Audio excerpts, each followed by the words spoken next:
I never hated my ex. That's just not really my thing, really. I don't really be hating people. You're regularly, so go. Yeah, I just because I don't got time for that. It's not even that I'm some perfect guy. It's just like, look, I got other things on my mind. I need to figure out what I'm trying to eat tonight. I ain't got time to be hating on nobody. Right.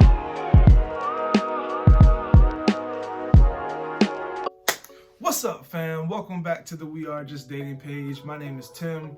This is my beautiful wife, Pauline, and you are tuning in to another episode of the W Podcast, where you get wisdom in a word with the Wheelers. Hey, so we are so excited and thankful that you've tuned in for another week. Everyone who watches or listens to this every week, we really do appreciate your support. We're glad that we're adding some value to your life, hopefully. And and we have a really good question today. But before we get into it, if you could subscribe, like right now, just go hit the subscribe button for us if you're watching on YouTube, or if you could write a review if you're listening on a podcast, or leave a comment. Whatever you do, all of that helps this video reach as many people as possible so that more people can learn how to have godly, healthy relationships. So the topic that we're talking about today is really interesting. Yeah. Really interesting because the person asked, it's not a question we've gotten before. This is actually like a legit new question, I feel like. And essentially is, what do you do if you hate your ex? How do you let go? And honestly, this video is going to touch not just your ex, but your daddy, your mama, whoever you need to forgive. We're going to touch on it a little bit. So you can go ahead and read it. Yes, okay. All right, here we go. After a breakup and you start working on rebuilding your relationship with God, which involves working on being better in Him. This also means being involved in church groups, fitness, prayer, hiding in the Word. How do you, when you are all on your own, in your own space, how do you stop yourself from hating on your ex and bringing judgment towards them and the people and choices that they continue to make? How do you let all that go and fully surrender to God? That is a good question, because I don't think this person is the only one who struggles with this. Yeah. I think there's a lot of people, and again, it may not be your ex that you hate or haven't forgiven. It may not be them, but it could be someone you know that you're struggling with. I don't like what they did to me. I don't like what they've done, and it's bothering me. And let me just acknowledge that this can be really hard. Yeah. Forgiving somebody when they've done something to you or done things you don't like can be really challenging. So I just want to say that, like, we understand that this is not something that's just easy, and we appreciate you trusting us to give you some perspective on the situation. And I'll say I never hated my ex. That's just not really my thing, really. I don't really be hating people. You're regularly, so go. Yeah, I just because I don't got time for that. It's not even that I'm some perfect guy. It's just like, look, I got other things on my mind. I need to figure out what I'm trying to eat tonight. I ain't got time to be hating on nobody. Right. So I never had that, but it was hard for me to let go of the relationship. Let me be honest. So I didn't hate my ex, but it was hard for me to let go. And I talked about it before. So if you want to go back and watch my testimony, it's up on the Get to Know Us playlist. You can watch mine, Pauline's, how we met. You can check that out. But God told me to break up with my ex a month before I did. Mm-hmm. And I was not saved when He first spoke it to me. There was a process in that month of me learning how to hear God's voice and obey. But it was hard. That's not something that's easy. And honestly, I thought that I could get away with not breaking up with them, even though I was really positive that that's what the Lord was leading me. It was just a feeling that I had that I could not shake. I thought, hey, if I just stop having sex with this person, then maybe God will let me stay with them. And I tried to do that, but obviously y'all know your boy failed. It was not good. We was yeah. So ultimately, a month in, I break up with them, give my life to Christ the next day, and I've been walking with God ever since. But that was hard. So maybe you're watching this right now and you've broken up with your ex and you've recently started walking with God, or you've been walking with God for years, but there's still times where you wish you were with their ex. We understand that that's hard. But the good news is you can overcome that. And the more you walk in obedience, you will. But to answer this person's question specifically, how do you move on from your ex? First of all, that's gonna depend on how deep in sin you were, in my opinion. Because for me, it was really hard for me to get over my ex. I'm talking about I was dealing with soul ties. I was having weird dreams about them. Like, I'm just being honest, like, not to be too spooky, spiritual, whatever, but depending on how deep you were in sin, it's going to be a harder adjustment for you to get over being with, like, when you're used to talking to somebody every day, being with somebody every day, it's hard to let go. That was a large investment of your life. Now, in regard to you hating your ex, because that's something you mentioned, and we want you to not hate them. Because honestly, in my opinion, if you hate somebody, it's usually because there's something that you have not forgiven them for. Yeah. I don't know anybody who's forgiven someone and still hates them. They may not like them. They may not really want to be around them, but to hate them, I feel like there's something there that you have not forgiven them for. Yeah, because hating someone is like you have a deep disdain, like you kind of want bad things to happen to them, like that's not good on your, like, in your heart, and it takes up room in your heart that love could be. You're giving that person power over you when you hate them, because you're up night, like you said, when you're all alone, when you're not in your prayer church groups, when you're not doing fitness, when you're by yourself with your thoughts. It's not just you. Which is a lot. It's you and the person you hate, because you haven't forgiven them. So you're thinking about them. They shouldn't be there because they off not even thinking about you most likely. So we want you to be free. And the good news is you can be free. Now let's be clear. Here's why it's imperative that you forgive somebody. Forget that they got power over you. Forget that we say you should. The Bible is clear. And you can read it for yourself. Matthew 6:15. The Bible's clear that if you don't forgive somebody else, God will not forgive you. And I don't know about you, but I don't got time for that, because I need God's forgiveness. I need God's forgiveness today. I probably did something today, I'm sure, that I need the Lord's forgiveness for. So you don't want to play with that. Now, the good news is you can make that decision today. You can pray right now and ask God to forgive you first, forgive you for the hate that you have in your heart, because that's not of God. Sin simply means you missed the mark. It doesn't mean you're an evil person, but in this situation, you missed the mark. And you can pray and ask God, Lord, please forgive me. Help me, heal me of the bitterness, the anger, the hate that I have towards that person. You can do that right now. And I'm not saying that in that specific moment, everything would be better. You'll feel like everything's all right. But I will say in that moment, you will have decided to break free from that person. And the chains that that person had on you, where you're up at night thinking about them and the things they've done, broken. And when you forgive somebody, because they asked, how do you surrender and let go of the situation to God? When you forgive somebody and let God handle it, that is when, especially if you're still in close contact with that person. So maybe not the ex situation, but there's somebody in your family right now that you really don't like and you're having a hard time forgiving them, but you're always around them. And a lot of times I know people who will, I'm going to have an attitude, or I'm not going to be nice because I want them to pay for what they've done. And I want them to know that what they did is not okay. And you're trying to do God's work when he said, vengeance is mine. Right. So we got to be mindful of that. Let's not give other people power. Let's not put too much investment in anger and hurt and bitterness when we can let that go so we can live the life that God has called us to. And I'm almost done. I'm going to let you go, babe, soon. But there's a story in the Bible that I want to just bring up because I feel like it's perfect for this situation. And many of you all know Jacob, who became Israel. He was a twin. You may not know that, but he had a twin brother named Esau. And Esau was the older brother. Now, twins, me and Pauline joke about this all the time because she's a twin, if you didn't know. And she came out before her brother. And she's like, I'm the older sister. No, you're not. You ain't older than nobody.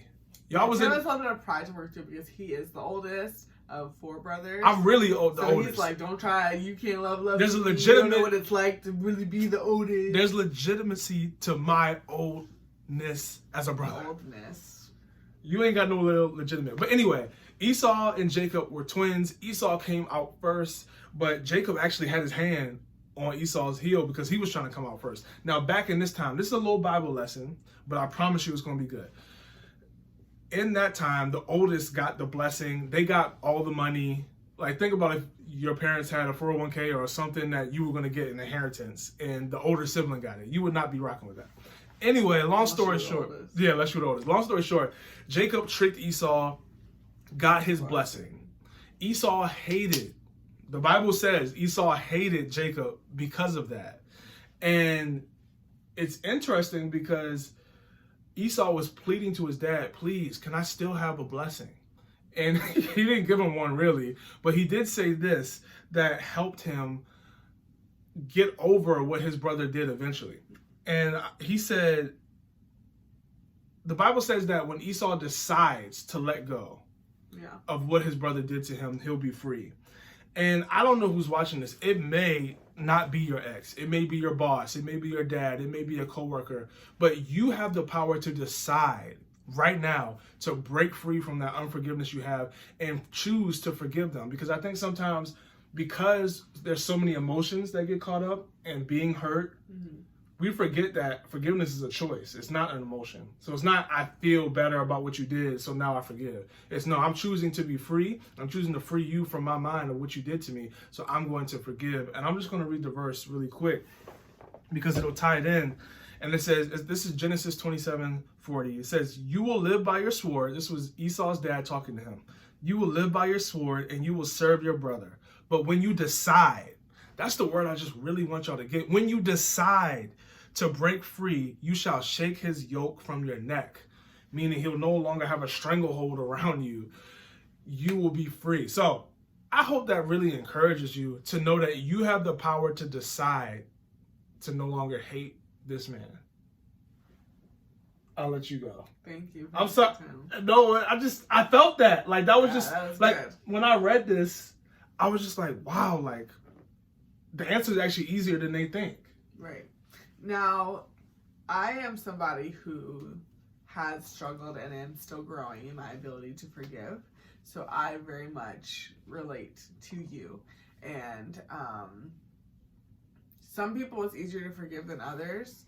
And some people are like, it's just a struggle. It can be a struggle. All of us struggle in our own way with forgiveness, but sometimes some people like Tim, I think, are easier and quicker to forgive. Not because, like he said, he's some holy person, but just because that he has other, That's just how I am. Right, but there's other people who are like that, and there's other people like us who struggle to forgive and can really honestly blow up and overemphasize. I think, I'm not sure what the word is I want to say, but it's kind of exaggerated the pain that you feel. And not to say that the pain isn't real, but the pain is not bigger than God's love. And that's one thing that I have been working through, and I'm just sharing kind of like on a friend level. If we were sitting, on our couch together talking about this, is sometimes what has helped me to forgive other people is focusing on what I have and not what I've lost. So if you struggle with forgiving your ex because maybe they were really mean to you and treated you very badly, and it sounds like they still are making decisions that, perhaps are hurting you for whatever reason, sometimes what may help is focusing on what you have gained in your relationship with God, and realizing, sure, I'm going through a tough time or something still hurt me, but look all that I have gained. I have grown of freedom. I have grown in intimacy with my Savior and just my saving knowledge of Jesus Christ. Like, that is an eternal blessing. Just thinking, literally making a list every single day of 2 or 3 things that you're grateful for are things that God is doing in your life, and knowing that it's not necessarily the situation that's the problem, but your perspective of the situation. So hopefully that helps you. That's something that I am working through, and will always be working through, of focusing on the good instead of the bad. But sometimes if it's hard for us to forgive people, we probably had them at a higher place in our life than we were supposed to, in our hearts, or in our minds. That's so good. Yeah, and when they disappoint us, it devastates us, whether it's a parent or, like Tim said, a coworker, a boss, or whatever, or in this case, a boyfriend. And that I resonate with that as well. I know for me, that person had too high of a place in my heart. And when that person disappointed me, it shouldn't have devastated me, but it was my fault. And I didn't, until I was able to kind of realize that helped in my healing process. So sometimes when we struggle to forgive people, or we hate them, and we have all this disdain and all these negative feelings towards them, we're giving them control, and we need to take the control back.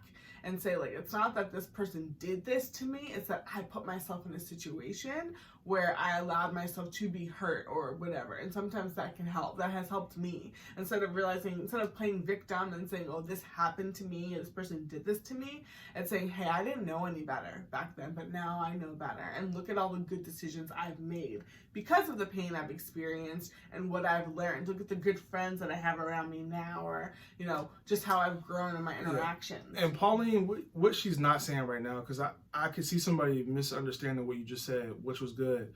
She's not saying that it's your fault that person hurt you. Right. She's just saying that if you reframe it and look at it from a different angle, it can help you. She's not saying that you're the reason why they hurt you, because they're responsible for their actions. Right, because sometimes the hard thing with forgiveness too, in a situation that could be happening here is, you know, that person inflicted pain on you, but because of that, sometimes you're waiting for them to inflict the healing on you as well, and that's not going to happen. Say it again. Just because someone hurt you doesn't mean it's their responsibility to heal you.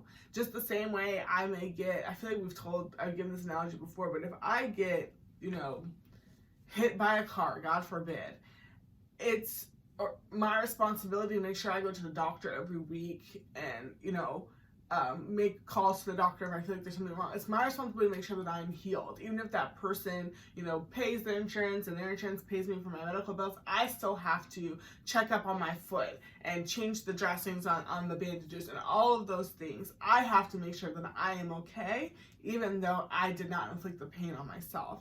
And the same thing happens for you if you've been hurt by an ex or a parent, especially people who are suffering through abuse and like healing from childhood trauma and things that you went through. You didn't even know what was going on while it was happening to you, and you're looking back. Because a lot of us in our 20s, a lot of us spend our times in our 20s healing from our childhood, but we don't always do it well, and then we'll pass it on to our children when we don't heal well. Yeah, and let me say this. As much as I was saying you can decide right now and all that, and I fully believe that, at the same time, we do believe in Jesus and therapy. So at some point, it may need to be a situation where you sit down with a professional Christian counselor who can walk you through the pain that you have. Because I don't know how serious this person hurt you. Right. I was kind of answering it just like they did something that annoyed you, whatever. But like if they really did do something that was abusive, like, yes, you can decide and that will help, but you need to go and get some professional counseling where they can walk you through and give you tools to actually do that. So that may that is even a decision, because people, if they don't decide in your mind, I need help, I need to decide to go to the doctor and fix my foot, you know, or I could just say, oh, it's gonna heal. You better reinforce my point. I like that. Yeah, it's like all a decision in and of itself. And honestly, forgiveness is daily decisions, small decisions. Even if you just say right now, I'm going to wake up every morning and say, I forgive this person, I release them. And for me, what I learned, you know, I think we need to reframe and redefine forgiveness, because sometimes culture tells us forgiveness is accepting that person and saying that what they did was right. Forgiveness is not reconciliation. Forgiveness is not we're friends again, you can call me. Forgiveness is simply releasing it from your heart and not bringing it up again. That doesn't mean that, again, that you have to have a relationship with that person. It means I'm not going to continually bring this up. I'm not going to use it as a crutch as to why I haven't grown or why I haven't progressed in my life. No, I am releasing it from my heart. I'm not going to hold accounts of wrong. I'm not going to expect this person to pay this bill or pay this debt, basically. You're basically saying, like, the debt is covered, Jesus paid it, and you're released. And when you mentioned something about casting judgment on them, that's pretty serious. I don't know where you are, you know, in your walk with God, or kind of like what your understanding of judgment is, but whenever I struggle with judgment and I try to like say, oh, this person is this because of XYZ decision or behavior that they've done, the Lord has convicted me of that several times. And I think that what helped me was me putting myself in the judgment, on the other side. What if somebody was going to sit and make decisions and cast judgment on everything wrong that I've done? Because sometimes when you become judgmental, you forget that you yourself are also a sinner. And maybe not in this particular situation with this ex, but you've done things to hurt people. You have. Whether you know it or not, whether they've come to you and told you, you have. And I think sometimes you have to remember put yourself in that seat and say, yeah, what that person did was wrong and it hurt me. But similar to what Tim mentioned earlier, vengeance is the Lord's. God is a better a judge than I am, and I don't want to kind of be in that place, and I trust that the Lord will defend me, and I don't need to do that for myself. Because if you start playing God, it gets really dangerous and really bad. So don't do that. Trust the Lord. Trust His word when He says that He will defend you. No sin, no wrong goes unpunished or unseen. Whether you ever find out about it or you don't, you need to trust God, and you need to focus on what it is that the Lord told you to do right now, whether that's growing in your walk, which of course is always the case, whoever He wants you to help, whoever He wants you to serve. Don't allow that hate to take up room in your heart. Like, there's love and there's joy and there's peace that should be filling that place. And get it out so you can experience all that God has for you on this side of heaven. Yes. So the good news is, whoever asked this question, you are on the right path to recovery, because you brought it up. Even the fact that you mentioned it to us and brought it up, that you are dealing with these things, that's the first step to getting healing, is admitting that you need it.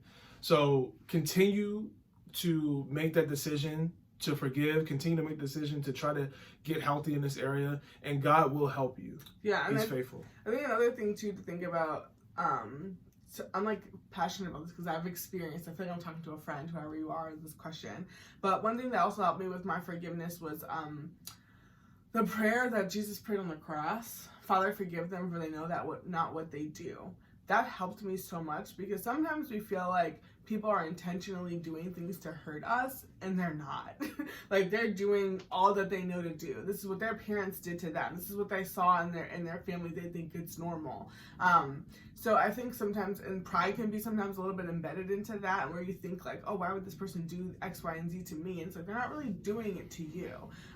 They're just doing all that they know how to do. And just to say, yeah, so that prayer helped me a lot. Father, forgive them, for they know that not what they do, kind of assuming the best about that person protects your heart and guards your heart. And also with the forgiveness piece as well, I just want to say, waking up every morning and saying, I forgive them, that's a small step.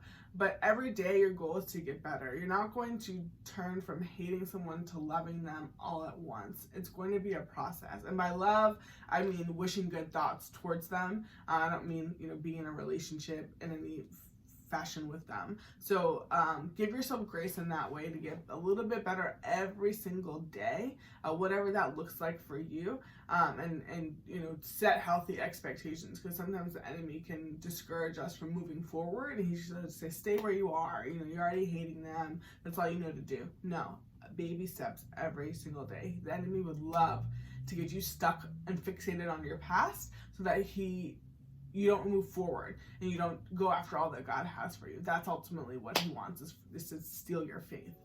Yeah, that was really good. So we know this topic today was a little heavier than some things we've done recently, but it's important. Yeah. Because we don't want people walking in bondage. Yeah. And we want the best for everyone who listens to this podcast. So we hope that it was helpful. We hope it was informative. And we hope that you receive it. Whoever this was that asked the question, we hope that you really take time to marinate on it and consider doing some of the things we said. And we will see you guys next week on the W Podcast. Bye.